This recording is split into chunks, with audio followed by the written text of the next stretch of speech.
Assalamualaikum warahmatullahi wabarakatuh.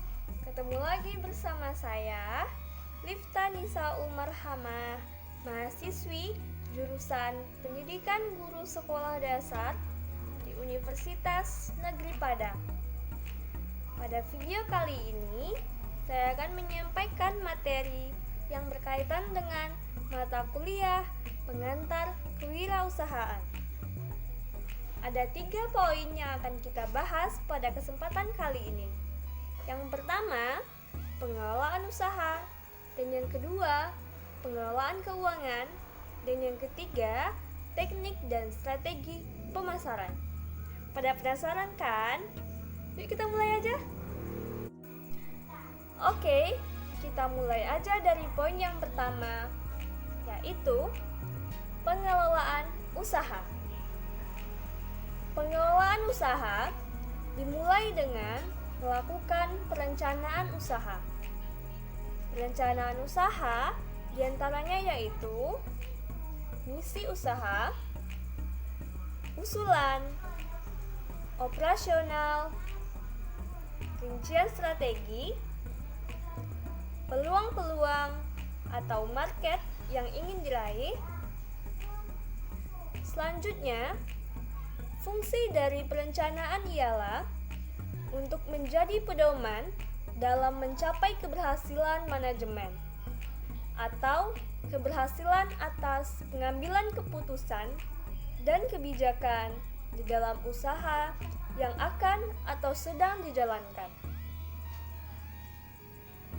Perencanaan biasanya berupa ringkasan eksekutif, berupa maksud usaha, usulan finansial, permintaan dana kepada sumber-sumber pendanaan, kecuali jika dana berasal dari diri sendiri. Lalu, pola atau cara pembayaran dana sebagai pinjaman dapat dikembalikan.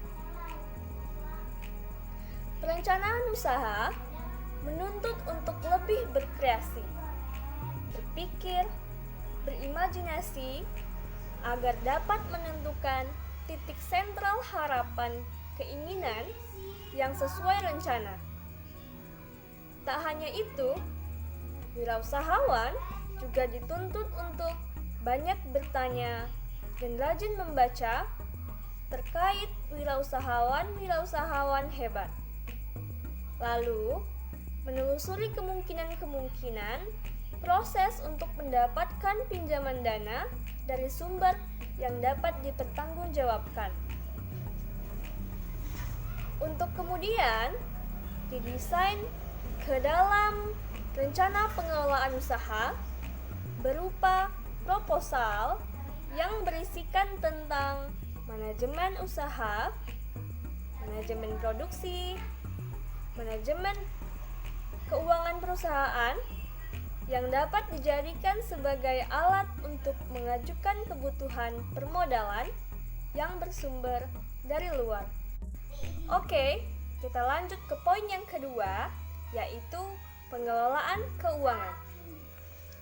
Pengelolaan keuangan merupakan cara agar bagaimana mengusahakan sumber dana, bagaimana menggunakannya, bagaimana mengendalikan dana-dana yang akan dimanfaatkan dalam produktivitas sehingga dapat mengembalikan dana yang didapat dari luar, menambah nilai bisnis serta keuntungan yang terlihat. 3 aspek dalam pengelolaan keuangan, yaitu yang pertama, sumber dana atau keuangan lembaga, atau biasa juga disebut dengan modal utama. Modal utama dapat berupa dana intern yang merupakan dana dari lembaga ataupun pribadi sebagai pemilik usaha. Sumber dana juga dapat berupa dana cadangan atau laba. Laba bersifat ditahan untuk keadaan tertentu agar usaha tidak terhenti. Sumber dana selanjutnya yaitu dana eksternal. Dana eksternal merupakan dana dari penyertaan atau pinjaman ataupun bantuan dari pemerintah dan dapat juga bersumber dari keluarga atau rekan. Sumber dana yang terakhir yaitu dana ventura, yang merupakan dana dari perusahaan-perusahaan besar yang ingin menginvestasikan dananya pada perusahaan-perusahaan kecil yang dianggap potensial. Aspek pengelolaan keuangan yang kedua yaitu perencanaan dan penggunaan dana. Pada biaya awal atau permulaan harus ada rencana keuangan, mulai dari pembukuan neraca harian, rancangan neraca pendapatan, dan rancangan aliran kas. Selain rencana keuangan, juga diperlukan adanya analisa peluang pokok atau biasa disebut dengan BEP untuk melihat kemungkinan-kemungkinan yang terjadi akibat proses yang dilakukan dalam masa waktu tertentu. BEP yang perlu diperhatikan mulai dari biaya-biaya awal yang tak terduga dan biaya administrasi seperti gaji karyawan, peralatan kantor, dan lain-lain. Aspek pengelolaan keuangan yang terakhir yaitu pengawasan dan pengendalian dana. Hal-hal yang perlu dilakukan sejak awal terkait pengawasan dan pengendalian dana ialah bagaimana produk dihasilkan, lalu didistribusikan, hingga dipasarkan.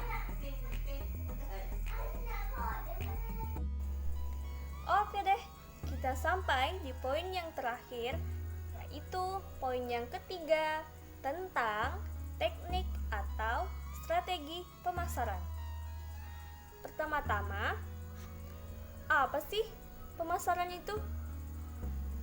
Pemasaran merupakan persoalan terkait bagaimana produk yang dihasilkan dapat didistribusikan, lalu dipasarkan sesuai dengan marketnya sehingga menjadi usaha yang berkelanjutan.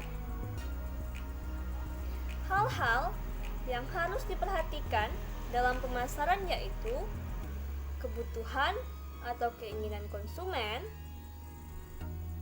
menghasilkan barang atau jasa dengan kejelasan produk, menentukan harga dan kecocokan harga untuk suatu daerah, mendistribusikan produk, lalu melakukan promosi. Strategi pemasaran. Hal-hal yang perlu diperhatikan dalam strategi pemasaran. Yang pertama, perencanaan pemasaran. Hal-hal yang perlu ada dalam perencanaan pemasaran yaitu pertama, penentuan kebutuhan konsumen, sehingga perlu melakukan riset pasar. Yang kedua, memilih pasar atau sasaran khusus, sehingga dapat menentukan kejelasan konsumen atau biasa disebut dengan segmentasi pasar. Dan yang ketiga, menempatkan strategi pemasaran dalam persaingan.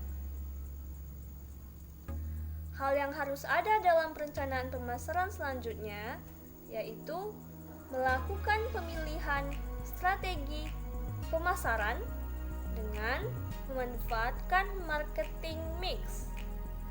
Marketing mix merupakan metode yang digunakan dengan cara antara kebutuhan dan keinginan konsumen, menghasilkan barang dan jasa, menentukan harga barang dan jasa, promosi, serta penentuan harga harus di-mix sedemikian rupa dalam satu pola marketing yang ingin dilakukan.